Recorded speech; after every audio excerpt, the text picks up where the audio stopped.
بسم اللہ الرحمن الرحیم۔ شروع اللہ کے نام سے جو بڑا مہربان نہایت رحم والا ہے۔ اللہ کے رسول صلی اللہ علیہ وسلم کا یہ جو اخلاق ہے، اگر ہم اس کو اپنا لیں، یقین مانیے عقیدہ آپ کا صحیح، عقیدہ آپ کا صحیح ہے، اس میں کوئی شک نہیں، لیکن آپ کی نماز بھی صحیح ہے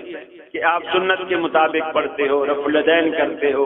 سینے پر ہاتھ باندھتے ہو، آمین اونچی کہتے ہو اور فاتحہ خلف الامام کرتے ہو۔ انشاءاللہ آپ کی نماز سنت کے مطابق ہونے کی وجہ سے قبول ہوگی، لیکن اگر آپ لوگ اخلاق بھی اپنا لیں، اپنے پیغمبر کے اخلاق بھی اپنا لیں، تو یقین مانیے وہ جو ہمارے اندر کمی ہے، ہمارے اندر جو کمی ہے وہ پوری ہوئی۔ حافظ اللہ بہاولپوری رحمۃ اللہ علیہ سنایا کرتے تھے کہ انڈیا میں ایک صاحب تھے، بزرگ تھے، وہ پہلی صف میں بیٹھے رہتے تھے، نماز پڑھنے کے بعد بھی دوسری نماز کے انتظار میں بیٹھے، اور ایسے ایک دو بابے تقریباً ہر مسجد میں ہوتے ہیں،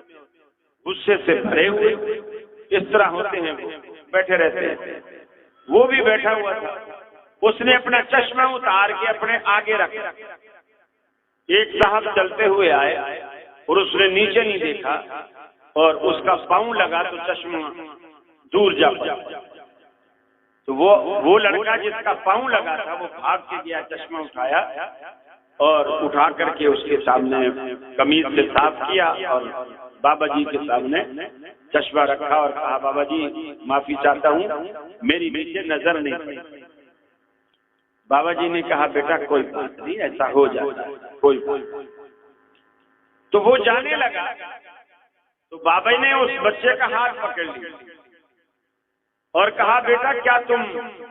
نئے آئے ہو، یعنی نئے کنورٹ ہوئے ہو، دوسرے مسلک سے اہل حدیثوں کی طرف آئے ہو؟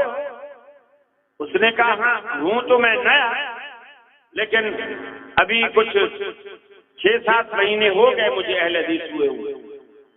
تو بابا نے کہا کہ ٹھیک ہے، ابھی میں سمجھا کہ تمہارے اندر ابھی پرانے جراثیم باقی ہیں، تمہارے اندر اگر ابھی تک پرانے جراثیم باقی ہیں۔ اس نے کہا بابا میں سمجھا نہیں، کیا بات؟